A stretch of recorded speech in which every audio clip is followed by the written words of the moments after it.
সৌরভের সাথে যে বিয়ের বিষয়টা গোপনে হয় ঢাকায়, সেই বিয়ের বিষয়টি মেয়ের পরিবার, ইভার পরিবার এটা ভালোভাবে মেনে নেয়নি। ব্রিজের নিচে আমরা একটি লাশের দ্বিখণ্ডিত, যেটা মাথা দ্বিখণ্ডিত এবং 4 টুকরো লাশ, যেটা লাগেজে নদীতে পানিতে আমরা পাই।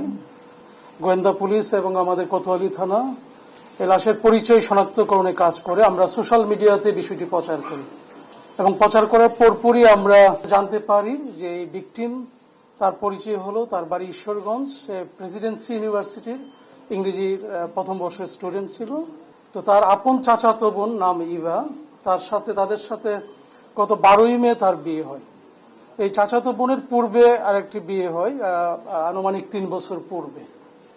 তো এই বিয়ের যে পরবর্তীতে যে ভিকটিম ডিসিজড, যে আমাদের সৌরভের সাথে যে বিয়ের বিষয়টা গোপনে হয় ঢাকায়, সেই বিয়ের বিষয়টি মেয়ের পরিবার, ইভার পরিবার এটা ভালোভাবে মেনে নেয়নি।